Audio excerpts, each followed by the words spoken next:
പൈതലേ നീ ആശ്വസിക്കുക, ദൈവം നിന്നെ തൻ കരത്തിൽ പാലിച്ചിടുമേ. ദൈവ പൈതലേ നീ ആശ്വസിക്കുക, ദൈവം നിന്നെ തൻ കരത്തിൽ പാലിച്ചിടുമേ. വേഗം വരുന്ന നമ്മളുടെ കർത്താവായ യേശുക്രിസ്തുവിൻ്റെ തൻ്റെ നാമത്തിൽ എല്ലാവർക്കും സ്നേഹവന്ദനം. ദൈവത്തിൻ്റെ സ്വരൂപത്തിൽ മനുഷ്യനെ സൃഷ്ടിച്ചു എന്ന് ഉൽപ്പത്തി 1:27 വായിക്കുന്നു. മനുഷ്യനെ സൃഷ്ടിച്ചതിനെക്കുറിച്ച് രസകരമായൊരു ചിത്രീകരണം ഉണ്ട്. മനുഷ്യനെ സൃഷ്ടിക്കുന്നതിന് മുൻപായി സ്വർഗത്തിൽ ഒരു കൗൺസിൽ കൂടി. ഈ കൗൺസിലിലെ അംഗങ്ങൾ പിതാവും പുത്രനും പരിശുദ്ധാത്മാവും ആയിരുന്നു. ഈ ഒരാശയം ഉൽപ്പത്തി 1:26 വാക്യത്തിൽ കാണുന്നുണ്ട്. അവിടെ വായിക്കുന്നത്, അനന്തരം ദൈവം നാം നമ്മുടെ സാദൃശ്യപ്രകാരം മനുഷ്യനെ ഉണ്ടാക്കുക എന്നാണ്. അനന്തരം എന്ന് ഇവിടെ പറഞ്ഞിരിക്കുന്നത് എല്ലാ സൃഷ്ടി പ്രവർത്തനങ്ങളും കഴിഞ്ഞതിന് ശേഷം എന്ന അർത്ഥത്തിലാണ്. അതായത് സൃഷ്ടി പ്രവർത്തനങ്ങളെ തുടർന്ന് കൗൺസിൽ കൂടി. ഈ വാക്യത്തിൽ പറഞ്ഞിരിക്കുന്ന നാം, നമ്മുടെ എന്നീ പദങ്ങൾ ബഹുവചനം ആണ്.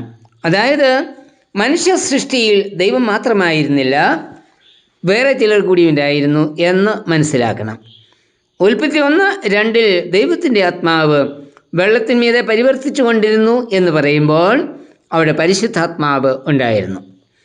യോഹന്നാൻ 1:1 ആദിയിൽ വചനമുണ്ടായിരുന്നു, വചനം ദൈവത്തോടു കൂടിയായിരുന്നു, വചനം ദൈവമായിരുന്നു എന്നും 1:14 വചനം ജഡമായി നമ്മളുടെ ഇടയിൽ പാർത്തു എന്നും പറയുമ്പോൾ വചനമായ ദൈവത്തോടു കൂടിയായിരുന്ന വചനമായ പുത്രനും അവിടെ ഉണ്ടായിരുന്നു.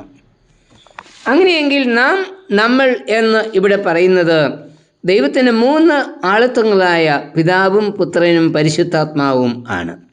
അതായത് ദൈവത്തിൻ്റെ 3 ആളത്വങ്ങളായ പിതാപുത്ര പരിശുദ്ധാത്മാവിൻ്റെ ഏകകണ്ഠമായ തീരുമാനമായിരുന്നു മനുഷ്യ സൃഷ്ടി. അതെ, ദൈവം തന്നെ സ്വരൂപത്തിലും സാദൃശ്യത്തിലും നമ്മെ സൃഷ്ടിച്ചു. സങ്കീർത്തനം 8:5-6 വാക്യങ്ങളിൽ പറയുന്നത്, ദൈവത്തെക്കാൾ അല്പം മാത്രം താഴ്ത്തി തേജസ്സും ബഹുമാനവും അണിയിച്ച് മനുഷ്യനെ സൃഷ്ടിക്കുകയും ദൈവത്തിൻ്റെ സകല സൃഷ്ടികളുടെ മേലും മനുഷ്യന് അധികാരം നൽകുകയും ചെയ്തു എന്നാണ്. ഉൽപ്പത്തി 1:28 മനുഷ്യന് നൽകിയ അധികാരത്തെ വ്യക്തമാക്കുന്നുണ്ട്. ഭൂമിയിൽ നിറഞ്ഞ് അതിനെ അടക്കി സകല ഭൂചര ജന്തുവിന്മേലും വാഴുക എന്നാ കൽപ്പിച്ചത്. എന്നാൽ ദൈവം മനുഷ്യന് നൽകിയ മഹത്വവും അധികാരവും മനുഷ്യൻ തന്നെ നഷ്ടപ്പെടുത്തി. ഏദൻ തോട്ടത്തിൽ മനുഷ്യനെ ആക്കിയതിനു ശേഷം ദൈവം നൽകിയ കൽപ്പന അവൻ ലംഘിച്ചു. ദൈവം മനുഷ്യനോട് തിന്നരുത് എന്ന് പറഞ്ഞ കൽപ്പന ലംഘിച്ച് വൃക്ഷഫലം തിന്ന് അനുസരണക്കേട് കാണിച്ചു. തൽഫലമായി ദൈവം നൽകിയ പദവികൾ എല്ലാം നഷ്ടപ്പെട്ടു. ദൈവം മനുഷ്യൻ നൽകിയ തേജസ്, സമാധാനം, നിത്യജീവൻ എല്ലാം നഷ്ടമായി.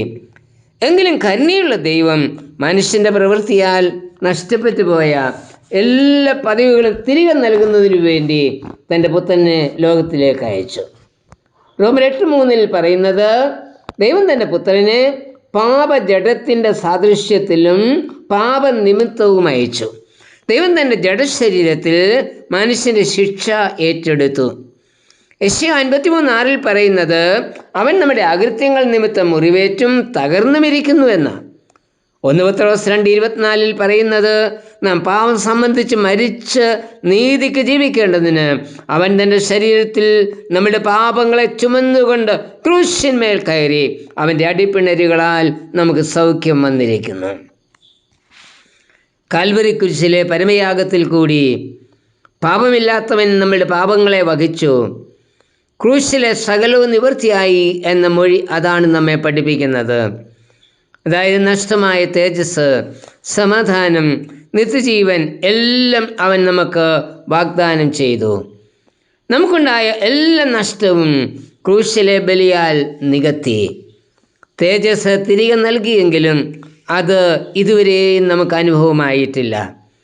എപ്പോഴാണ് തേജസ് തിരികെ ലഭിച്ച് നാം അവനോട് സദൃശ്യരാകുന്നത്? കർത്താവ് സ്വർഗാരോഹണം ചെയ്തതിന് മുൻപ് നൽകിയ വാഗ്ദാനമാണ്, ഞാൻ പോയതുപോലെ മടങ്ങി വരും എന്നത്. അവൻ വരുന്നത് വരെയും ഈ ഭൂമിയും അതിലെ സൃഷ്ടിയും തങ്ങളുടെ ഉദ്ധാരണത്തിനു വേണ്ടി കാത്തിരിക്കുകയാണ്. റോമർ 8:19-22 വാക്യങ്ങൾ. സർവസൃഷ്ടി ഞരങ്ങിക്കൊണ്ടിരിക്കുന്നുവെന്ന ഇവിടെ പറയുന്നത്. ഞരങ്ങുവാനുള്ള കാരണം എന്താണ്? ശാപഗ്രസ്തമായ സൃഷ്ടിക്ക് ഉദ്ധാരണം ലഭിക്കുന്നതിന് വേണ്ടിയാണ് ഞരങ്ങുന്നത്. ഉദ്ധാരണം ലഭിക്കുന്ന നമ്മുടെ കർത്താവ് വീണ്ടും വരുമ്പോഴാണ്. അന്ന് നാം അവനോട് സദൃശന്മാരായിത്തീരും. 1 യോഹന്നാൻ 3:2 പറയുന്നത്, അവൻ പ്രത്യക്ഷനാകുമ്പോൾ നാം അവനെ തന്നെ ഇരിക്കും പോലെ തന്നെ കാണുന്നതാകൊണ്ട് അവനോട് സദൃശന്മാരായിത്തീരും. അവനോട് സദൃശ്യരാകുന്നത് അവൻ്റെ പുനരാഗമനത്തിൽ ആണ്. എന്നാൽ അവൻ്റെ വരവ് താമസിക്കുന്നു. അതിന് കാരണം 2 പത്രോസ് 3:9 പറയുന്നു, ആരും നശിച്ചു പോകാതെ എല്ലാവരും മനസ്സാന്തരപ്പെടുവാൻ ഇച്ഛിച്ച് അവൻ ദീർഘക്ഷമ കാണിക്കുന്നത് കൊണ്ട് പുനരാഗമനം താമസിക്കുന്നുവെന്ന്. നാം എല്ലാവരും മനസ്സാന്തരപ്പെടണം എന്നവൻ ആഗ്രഹിക്കുന്നു. അതിനുവേണ്ടിയാണ് അവൻ കാൽവറിയിൽ തൻ്റെ രക്തം ചൊരിഞ്ഞത്. ആ രക്തത്താൽ ശുദ്ധീകരിക്കപ്പെടുന്നവരാണ് അവൻ്റെ വരവിൽ അവൻ്റെ സദൃശരാകുന്നത്. ഈ പ്രഭാത ചിന്തയിൽ പങ്കുചേരുന്ന നമ്മിൽ എത്ര പേർ രക്തത്താൽ ശുദ്ധീകരിക്കപ്പെട്ട് അവനോട് സദൃശ്യരായിത്തീരും? കർത്താവേ, പാപത്താൽ നഷ്ടപ്പെട്ടു പോയ എൻ്റെ തേജസ് തിരികെ പ്രാപിച്ച് നിന്നോട് സദൃശ്യനായിത്തീരുന്ന നാളിനായി ഞാനും കാത്തിരിക്കുന്നു. ആമേൻ. വൻമലകൾ പർവ്വതങ്ങൾ കൊടുമുടികളും യാത്രമധ്യേ കണ്ടിടുകിൽ ഭ്രമിച്ചു പോകണ്ട. വൻമലകൾ പർവ്വതങ്ങൾ കൊടുമുടികളും യാത്രമധ്യേ കണ്ടിടുകിൽ ഭ്രമിച്ചു പോകണ്ട. നീതിയുള്ള പൊൻകരം താങ്ങിടും നിന്നെ, ക്ഷീണം തീർത്തു ഗിരിമുകളിൽ നിർത്തിടും നിന്നെ. നീതിയുള്ള പൊന്നുകരം താങ്ങിടും നിന്നെ, ക്ഷീണം തീർത്തു ഗിരിമുകളിൽ നിർത്തിടും നിന്നെ. ദൈവ പൈതലേ നീ ആശ്വസിക്കുക, ദൈവം നിന്നെ തൻ കരത്തിൽ പാലിച്ചിടുമേ. ദൈവ പൈതലേ നീ ആശ്വസിക്കുക, ദൈവം നിന്നെ തൻ കരത്തിൽ പാലിച്ചിടുമേ.